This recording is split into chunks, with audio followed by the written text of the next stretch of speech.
Tonight, rescue teams in Thailand are working around the clock, scrambling to free a youth soccer team from the flooded cave they've been trapped in for more than a week. Just found alive yesterday. 2 Navy SEAL divers, a doctor and a nurse, are tending to the boys inside the pitch-black cave now. Rescue crews have been bringing in food and water. Authorities there are looking at all of their options, none of them easy to get these boys home. Anna Corrin is out front in Thailand. So, Anna, we're hearing that it could be months before the boys are rescued because of monsoon season. What's the latest there tonight?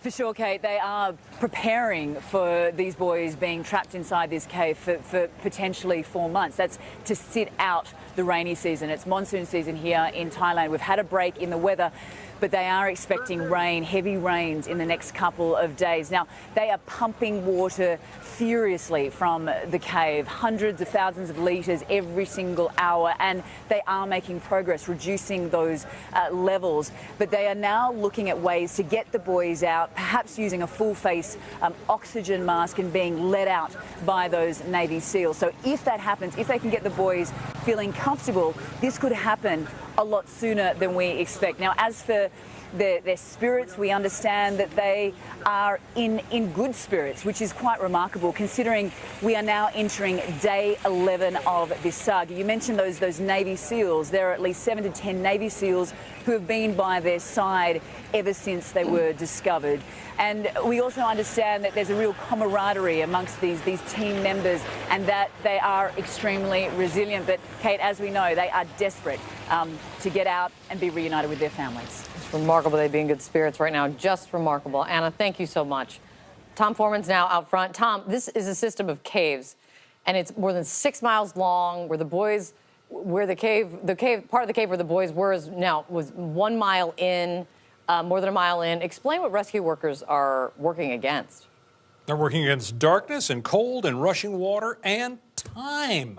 Let's take a look at the structure of this mountain and the caves inside, what they have to deal with in terms of challenges there. This is where the boys went in. They're more than a mile into the mountainside, more than a half mile down, and there is, as far as we can tell, no really complete diagram of the inside of this cave, no really good map. But if we took a hypothetical cross-section, we can explain why the boys are trapped there and why it's so hard to get them out. Let's say they came in down here. As they walked through the cave, they would have gone up and down and up and down. And then when the monsoon rains rushed in, the water started filling in those gaps. And in some cases, as you can see right there, would have made it completely impassable.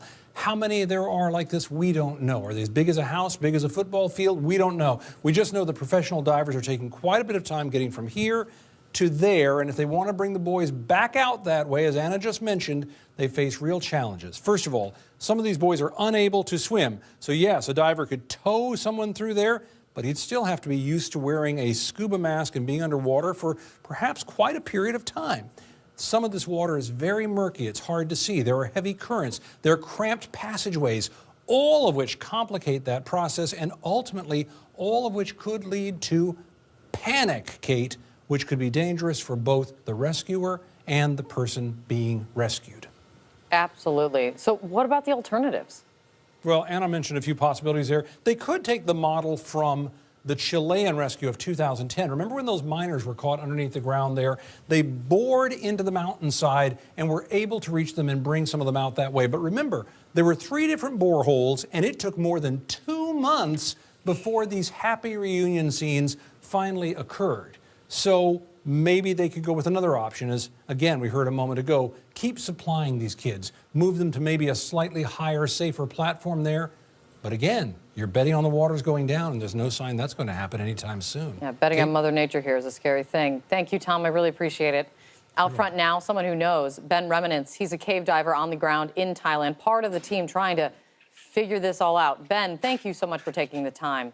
You saw firsthand what the conditions are. Help us understand what it's like. Imagine a Colorado River underwater and with zero visibility. These were the first days when we arrived there, so we had very little hope of getting there. But as the rain stopped, it got better.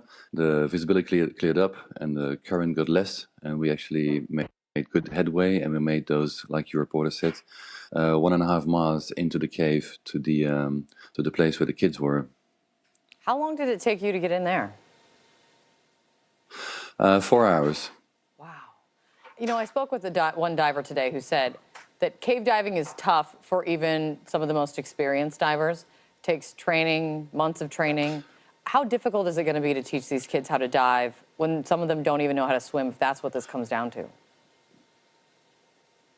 In comparison, we dive caves every day. We do a lot of cave exploration.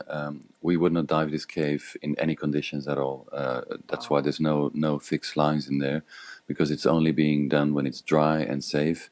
So diving this cave is a Mount Everest of cave diving. We have to lay heavy fixed lines for about 1.5 miles into the cave, and then that was the hardest job of all. So to connect a lifeline with the kids. Wow.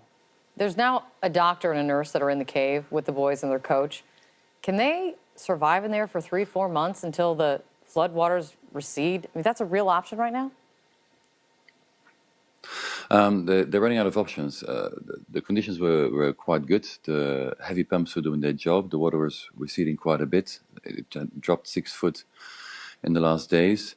They were hoping it would be low enough so they could literally swim the kids out. But the water has risen. Yesterday, the water came up a bit, and they're expecting heavy rains, which would flood the entire system. You've seen the base camps on footage. If the rain starts, these would all flood, making the distance to the entrance double, which makes it impossible to get to the kids. So yes, they would have to be literally locked up for 3-4 months until the rain stops and the water resides. They would take big packs of food with them for this time. Real quick, Ben, you said you were surprised that they were all alive and in good condition. I think everyone probably is. Do you know anything about how they spent those 9 days in pitch black before they were found? I have a team of doctors that are consulting me. They were a bit worried about their mental state. Obviously, 10 days with no solid food, no light, probably bats flying around against them, which is not very stimulating for the mental health. But surprisingly, yes, they were. One of the British team actually serviced there first, and they were actually talking English with them, asking them what day it is and do you have food? We're a bit hungry. So yes, they were in very, very good shape. Obviously, muscle atrophy, too weak to walk, and that's what they're doing right now, supplying them with a little bit of food and slowly getting their powers back. It's a good news and a scary news story. I mean, all wrapped into one. Thank God they're alive. They're really up against some challenges still. Ben, thank you for what you're doing. Thanks for coming on. Thanks for having me.